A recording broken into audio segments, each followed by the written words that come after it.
Nefertiti es una mujer deslumbrante y hermosa. Nadie realmente sabía quién era, nadie la estaba buscando, y de repente, ahí estaba ella en todo su esplendor. En 2010, Egipto finalmente permitió pruebas de ADN en momias reales después de décadas de bloquearlas. Y los resultados sobre la reina Nefertiti impactaron a los investigadores como una onda de choque. Su perfil genético no solo reescribió su línea familiar, sino que expuso signos inquietantes de que su muerte pudo haber sido violenta. El lugar de descanso final de la antigua reina egipcia Nefertiti podría finalmente haber sido descubierto gracias a los avances en la tecnología moderna. Fracturas en su cráneo, marcas ocultas de trauma y contradicciones en su historia registrada, obligaron a los científicos a enfrentar una posibilidad escalofriante. Alguien quería borrar a Nefertiti para siempre. Comencemos con el descubrimiento que planteó muchas preguntas.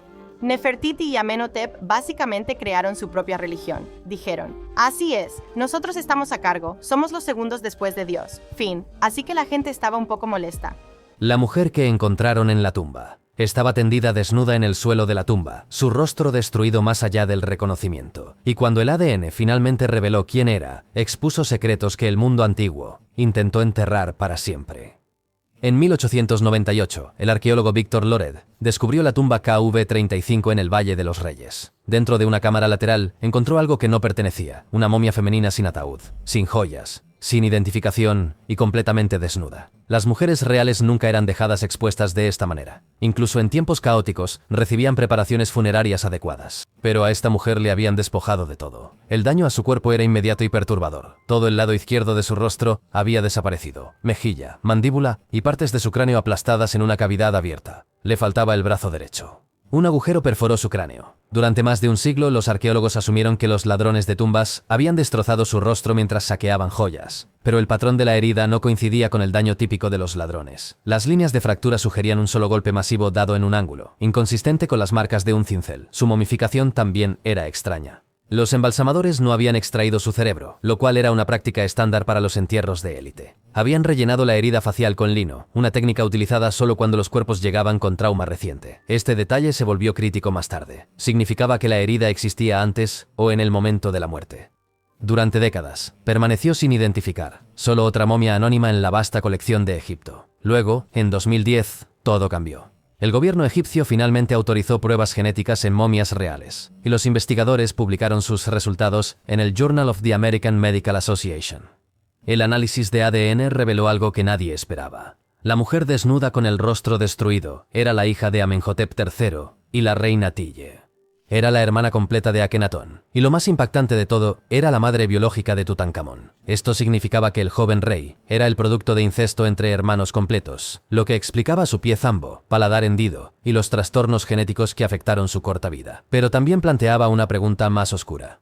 ¿Cómo terminó esta mujer real, la madre de Tutankamón, una hija de rey, desnuda, mutilada y arrojada en una cámara lateral como basura descartada? Los expertos forenses examinaron la fractura del cráneo con más cuidado. Algunos, como Zahi Hawass, argumentaron que fue un accidente, tal vez una patada de un caballo o una caída de un carro. Otros, incluido el radiólogo Ashraf Selim y el investigador Julian Heath, creían que la herida era demasiado precisa y poderosa para ser accidental. Propusieron algo más oscuro, un golpe deliberado con un objeto pesado, posiblemente un hacha o un garrote, dado con fuerza letal. Y aquí es donde el misterio se profundiza. Durante años, algunos estudiosos creyeron que esta mujer maltratada no era solo cualquier miembro de la realeza, sino que era Nefertiti en persona. La conexión con Nefertiti. ¿Y si la reina más famosa de la historia egipcia había estado escondida a plena vista todo el tiempo, su identidad oculta tras un rostro destrozado y un nombre perdido? Cuando los resultados de ADN de la dama joven se hicieron públicos, un puñado de investigadores se preguntó de inmediato, ¿podría ser esta Nefertiti? El momento coincidía. Era de la generación correcta, conectada con la familia de Akenatón, y claramente lo suficientemente importante como para ser enterrada en el Valle de los Reyes, a pesar de las circunstancias inusuales. Su violento final explicaría por qué Nefertiti desapareció de los registros históricos alrededor del año 12 del reinado de Akenatón. No porque muriera tranquilamente, sino porque fue asesinada y deliberadamente borrada. La teoría ganó fuerza porque el destino de Nefertiti siempre ha sido el mayor misterio sin resolver de Egipto. A diferencia de otras mujeres reales, cuyas tumbas y momias han sido identificadas, Nefertiti simplemente desapareció. Gobernó junto a Akenatón durante uno de los periodos más radicales de la historia egipcia, apareciendo en el arte como su igual, llevando la corona de guerra, golpeando enemigos y ocupando posiciones de poder que ninguna otra reina había tenido. Entonces, de repente, nada. No hay tumba, ni anuncio de entierro, ni inscripción que explique qué le sucedió. En el antiguo Egipto, este tipo de ausencia nunca era accidental. Los egipcios estaban obsesionados con la preparación para la otra vida, pasando años construyendo tumbas elaboradas para sus gobernantes. Que alguien tan prominente como Nefertiti no dejara rastro sugería algo deliberado. O bien su entierro fue ocultado o fue intencionalmente borrada a través de damnatio memoriae, la destrucción sistemática de la memoria de alguien para negarles la inmortalidad. Así que cuando el ADN de la dama joven reveló a una mujer real de exactamente el periodo correcto enterrada en circunstancias sospechosas, con evidencia de violencia, la conexión parecía casi demasiado perfecta para ignorar. Pero había un problema. El ADN también mostró que la dama joven era hija de Amenhotep III, lo que la convertía en hija de un rey, un título genealógico específico que aparecía en los registros oficiales. Sin embargo, Nefertiti nunca fue identificada con este título en ninguna inscripción que haya sobrevivido. Cada referencia a su linaje apunta a otro lugar, sugiriendo que provenía de una familia diferente, posiblemente ni siquiera real de nacimiento. La mayoría de los egiptólogos ahora rechazan la identificación basándose en esta contradicción. Si la joven era hija de Amenhotep III, no puede ser Nefertiti. La evidencia genética es demasiado clara, pero una minoría se niega a aceptar esto. Argumentan que las inscripciones podrían haber sido alteradas durante el caos político tras la muerte de Akenatón. Quizás los verdaderos orígenes de Nefertiti fueron deliberadamente oscurecidos para elevar su estatus o para borrarla de la historia después de la reacción contra el culto a Atón. En su opinión, la ausencia de registros sobre sus padres no es prueba de orígenes extranjeros. Es evidencia de que alguien reescribió la historia. Independientemente de si la dama joven es Nefertiti, su ADN reveló algo mucho más perturbador sobre la familia real, una catástrofe genética que explica por qué muchos de ellos murieron jóvenes, enfermos y posiblemente asesinados. La pesadilla genética. El ADN no solo reveló relaciones familiares, expuso una línea de sangre tan envenenada por el incesto que produjo faraones demasiado enfermos para mantenerse en pie, y una dinastía colapsando desde dentro. El estudio genético de 2010 mapeó las relaciones dentro de la dinastía de Amarna, con una precisión impactante. Tutankamón no era solo el hijo de hermanos, era la última rama de un árbol genealógico que ya se estaba estrangulando a sí mismo con la endogamia. Las consecuencias estaban escritas en todo su esqueleto. Pie zambo, paladar hendido, necrosis ósea, malaria y una salud frágil que probablemente contribuyó a su muerte a los 19 años. Pero el daño iba más allá de un joven rey. Los investigadores encontraron evidencia de múltiples generaciones de endogamia cercana, con hermanos casándose con hermanos y produciendo herederos que estaban genéticamente comprometidos desde la concepción. Esto no fue un escándalo aislado, era una política real. La familia creía que su sangre era divina, transmitida directamente de los dioses, y debía permanecer pura a cualquier costo. El poder se mantenía concentrado al mantener los matrimonios dentro de la familia generación tras generación. El deterioro genético creó una crisis política. La esposa de Tutankamón, Angesenamón, sufrió al menos 2 abortos espontáneos o partos de mortinatos. Ambas hijas fueron enterradas con él, sus diminutos cuerpos momificados como prueba de la decadente línea de sangre de la dinastía. Cuando no se podían producir herederos sanos, la sucesión se volvía inestable. Los rivales acechaban, los generales se posicionaban, los cortesanos veían oportunidades en el vacío.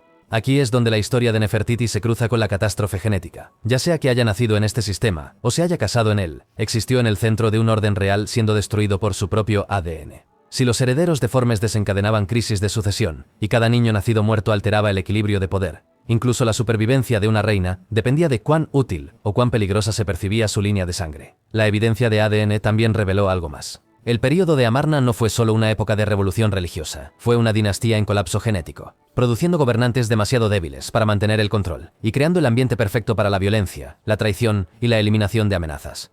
Cuando combinas genética fallida con poder absoluto y política despiadada, obtienes una receta para el asesinato. Y la joven dama demostró algo crítico. Las mujeres reales no estaban protegidas por sus títulos. Podían ser golpeadas, asesinadas y borradas si se volvían inconvenientes. Su rostro destrozado y su entierro humillante no solo fueron trágicos, fueron prueba de que la violencia no se detenía en las puertas del palacio. Esta pesadilla genética explica por qué tantos de esta era murieron jóvenes, por qué el trono cambiaba de manos con tanta frecuencia, y por qué alguien tan poderoso como Nefertiti podía desaparecer sin explicación. La corte real no solo era peligrosa por la intriga política, era letal porque la línea de sangre en sí era tóxica. Lo que nos lleva a la pregunta que todos se han estado haciendo: si Nefertiti no era la dama joven, entonces, ¿dónde está ella? ¿Y qué le pasó? ¿Quién era realmente Nefertiti? Antes de desaparecer, Nefertiti no era solo una reina, era una revolucionaria que ayudó a derribar a los dioses de Egipto, y eso la convirtió en la mujer más peligrosa del reino. Nefertiti gobernó durante la dinastía 18 de Egipto, junto al faraón Akenatón, pero llamarla solo su esposa no capta el punto en absoluto. Ella era su cogobernante, apareciendo en el arte y las inscripciones como su igual de una manera que ninguna reina anterior había hecho. Juntos, orquestaron una de las revueltas más radicales en la historia de Egipto. Abandonaron el panteón tradicional de dioses y exigieron la adoración exclusiva de Atón, el disco solar. Esto no fue una reforma religiosa suave, fue un ataque directo al sacerdocio de Amón, que había acumulado una enorme riqueza y poder político durante siglos. Akenatón y Nefertiti cerraron templos, redirigieron tributos y concentraron la autoridad religiosa en la Casa Real. Construyeron una nueva ciudad capital, Amarna, donde gobernaron como los únicos intermediarios entre Atón y la humanidad. Lo que hacía extraordinaria a Nefertiti era lo visiblemente que ejercía el poder. Los relieves la muestran llevando la corona de guerra, de pie con cautivos atados bajo sus pies y golpeando enemigos, una imaginería tradicionalmente reservada para los faraones. En algunas escenas, ella toma el papel activo mientras Akenatón observa. Estas no eran representaciones simbólicas, eran declaraciones políticas. El mensaje era claro: Nefertiti gobernaba. Pero su revolución creó enemigos poderosos. El sacerdocio perdió riqueza e influencia. Los templos tradicionales se deterioraron. Las personas que habían adorado a los antiguos dioses durante generaciones se volvieron resentidas. Las fronteras de Egipto se debilitaron mientras la pareja real se centraba en la transformación religiosa, en lugar de la expansión militar. Para cuando el reinado de Akenatón entró en sus últimos años, todo el sistema era inestable. Luego, alrededor del año 12, Nefertiti desapareció del registro. No más inscripciones, no más representaciones artísticas, ninguna explicación. Las teorías se multiplicaron. ¿Murió de forma natural? ¿Tal vez en el parto o por una enfermedad? Fue exiliada cuando la reacción política se volvió demasiado fuerte. Se transformó en un faraón masculino, posiblemente Neferneferu Atón o Esmenkhar, para gobernar después del declive de Akenatón. O fue asesinada por rivales decididos a restaurar el antiguo orden. La posibilidad más inquietante es la eliminación deliberada. Después de que Akenatón murió, Egipto cambió de rumbo violentamente. Los templos a Atón fueron demolidos. Los monumentos de Akenatón fueron destruidos. Su nombre fue cincelado de cada superficie. Los sacerdotes recuperaron el poder, y todo lo asociado con el culto de Aten se volvió tóxico. Si Nefertiti resistió esta restauración, o peor, intentó gobernar de manera independiente, habría sido un obstáculo que necesitaba ser eliminado. Y esto es lo que sabemos con certeza. No dejó una tumba confirmada. En una civilización que pasó décadas preparándose para la otra vida, esta ausencia es ensordecedora. Sugiere que su muerte no solo fue ocultada, sino encubierta. Entonces, si la dama joven no es Nefertiti, ¿quién más podría ser? ¿Y por qué nadie la ha encontrado después de más de un siglo de búsqueda? Los otros candidatos. Los museos y tumbas de Egipto albergan docenas de momias femeninas no identificadas de la época correcta, y Nefertiti podría ser cualquiera de ellas, o ninguna de ellas. Después de que la mayoría de los estudiosos descartaran a la dama joven, la atención se centró en otros candidatos. El contendiente más fuerte es una momia conocida como KV-21b, descubierta en una tumba muy dañada en el Valle de los Reyes. Allí se encontraron dos cuerpos femeninos, ambos en mal estado, con poco tejido restante y sin inscripciones identificativas. Las primeras pruebas de ADN sugirieron que pertenecían a la línea real de la dinastía 18, pero los resultados fueron incompletos. Zahi Hawass, el arqueólogo más destacado de Egipto, ha afirmado repetidamente que KV-21b es la mejor candidata para Nefertiti. En septiembre de 2022 anunció que los resultados de ADN se revelarían en octubre. Ese anuncio nunca llegó. En 2023 hizo promesas similares. En 2024 dijo que los resultados definitivos llegarían en 2 meses. No han llegado. Este patrón de promesas incumplidas ha hecho que muchos académicos sean escépticos sobre cualquier afirmación relacionada con KV-21b hasta que aparezcan pruebas revisadas por pares. Otra teoría surgió en 2015, cuando el egiptólogo británico Nicholas Reeves propuso que la tumba de Tutankamón ocultaba cámaras secretas. Notó anomalías en las paredes y sugirió que los escaneos de radar mostraban vacíos detrás de ellas. Reeves creía que una cámara podría contener el entierro de Nefertiti, con Tutankamón enterrado apresuradamente en lo que originalmente era su tumba. El radar de penetración terrestre produjo resultados mixtos. Algunas exploraciones sugirieron vacíos, otras no.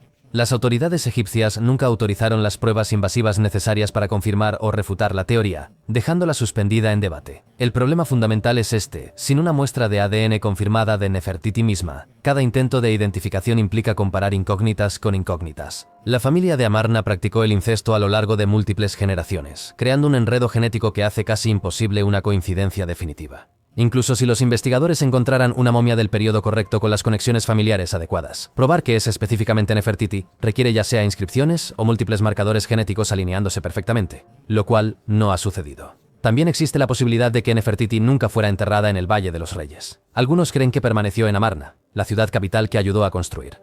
Otros piensan que su cuerpo fue destruido durante la reacción contra Atón, negándole cualquier entierro. Aún otros argumentan que ha sido mal identificada y está en una sala de almacenamiento de un museo bajo una etiqueta diferente, su verdadera identidad perdida por confusión administrativa. Lo que hace que la búsqueda sea tan convincente es que su cuerpo casi con certeza existe en algún lugar.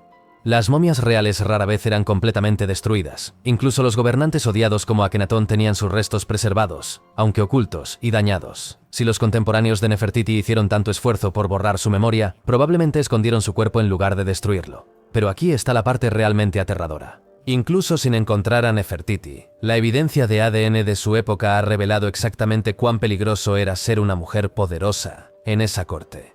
Lo que el ADN realmente demostró. El ADN no puede decirnos qué le sucedió a Nefertiti específicamente, pero reveló algo peor. Un mundo donde las reinas podían ser asesinadas y borradas sin consecuencias. Pero esto es lo que la evidencia de ADN ha demostrado sin lugar a dudas. Primero, las mujeres reales de este periodo podían encontrar muertes violentas. El rostro destrozado de la dama joven demuestra que incluso la madre de un faraón, una mujer con la más alta línea de sangre real posible, podía ser asesinada con impunidad. Ya sea que su muerte fuera accidental o intencional, el hecho de que terminara desnuda, dañada y arrojada en una cámara lateral muestra que el género y el estatus no ofrecían protección. Segundo, la catástrofe genética fue real y devastadora. Varias generaciones de matrimonios entre hermanos produjeron herederos con problemas congénitos graves, creando inestabilidad política que hizo vulnerable el trono. Cuando no se podía garantizar una sucesión saludable, las luchas de poder se intensificaron, y cualquiera percibido como una amenaza, incluidas las reinas poderosas, se volvió prescindible. Tercero, el borrado histórico deliberado era una práctica común. La destrucción sistemática de los monumentos de Akenatón, el desbastado de nombres y la demolición de los templos de Atón prueban que las autoridades egipcias estaban perfectamente dispuestas a borrar a las personas de la historia. Si Nefertiti fue objeto de un tratamiento similar, eso explicaría su total ausencia en el registro arqueológico.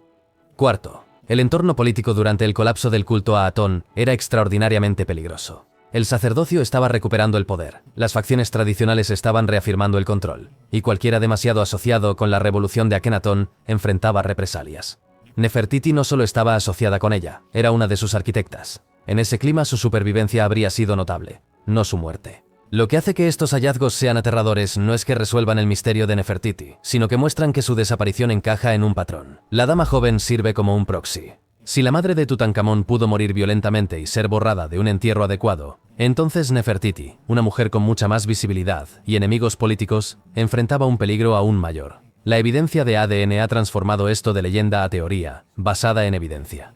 Ahora tenemos prueba biológica de violencia, colapso genético y borrado sistemático que ocurría a personas en el círculo inmediato de Nefertiti. Su desaparición ya no es un misterio aislado. Es parte de un patrón documentado de cómo la corte real manejaba las amenazas durante su periodo más inestable. Entonces, ¿fue Nefertiti asesinada, exiliada o transformada en un faraón oculto? La evidencia apunta en una dirección inquietante. La teoría del asesinato. Cuando combinas la reacción religiosa, la desesperación genética y una reina que ejercía un poder sin precedentes, el asesinato deja de ser una especulación y empieza a aparecer la explicación más lógica. Si Nefertiti fue asesinada, el motivo estaba por todas partes. No era solo la esposa de Akenatón, era la coarquitecta de la revolución religiosa más odiada en la historia de Egipto. Juntos, desmantelaron un sistema espiritual que había gobernado Egipto durante siglos, enfureciendo al sacerdocio y desestabilizando la sociedad. Cuando Akenatón murió, Egipto regresó a los antiguos dioses con fuerza violenta. Los templos reabrieron, los sacerdotes recuperaron el poder, y todo lo relacionado con el culto a Atón se volvió radioactivo. Nefertiti habría sido el objetivo definitivo.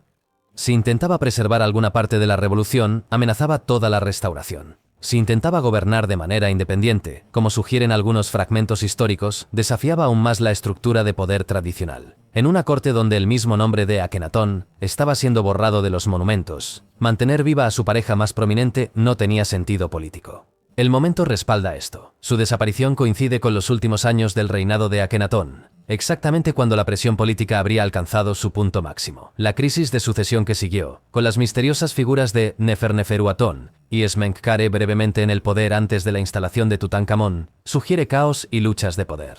En ese entorno, la eliminación de rivales era una práctica común. El destino de la joven dama demuestra que las mujeres reales no eran inmunes a la violencia. Si la madre de Tutankamón pudo ser asesinada y humillada en su entierro, Nefertiti enfrentaba el mismo riesgo. La diferencia es que Nefertiti tenía más enemigos. El sacerdocio al que ayudó a despojar de poder, cortesanos que resentían su influencia, comandantes militares que culpaban al período de Amarna por las fronteras debilitadas de Egipto, y herederos potenciales que la veían como un obstáculo. También está el patrón de borrado. Nefertiti no solo murió, fue eliminada de la historia. No hay tumba, no hay anuncio de muerte, no hay registro de entierro. En Egipto, negar a alguien una tumba adecuada no era negligencia. Era un castigo. Les despojaba de la inmortalidad, al eliminar su nombre y cuerpo de la ecuación del más allá. Otros gobernantes deshonrados se enfrentaron a un trato similar, pero incluso ellos dejaron rastros. La ausencia de Nefertiti es más completa, lo que sugiere que quien la borró quería que el trabajo se hiciera a fondo. Las pruebas circunstanciales se acumulan. Enemigos políticos motivados por fervor religioso, una dinastía en colapso desesperada por estabilidad, violencia comprobada contra mujeres reales y la completa eliminación de su memoria. Nada de esto es prueba, pero crea una narrativa inquietantemente coherente. Lo más escalofriante es el silencio mismo. En el antiguo Egipto, donde cada evento importante se registraba en piedra, donde los faraones documentaban obsesivamente sus logros, el hecho de que nadie mencionara lo que le sucedió a una de las reinas más prominentes de la historia sugiere una supresión intencional. Alguien no quería que nadie supiera cómo o por qué murió. Gracias por quedarse con nosotros hasta el final. Nos vemos en el próximo video.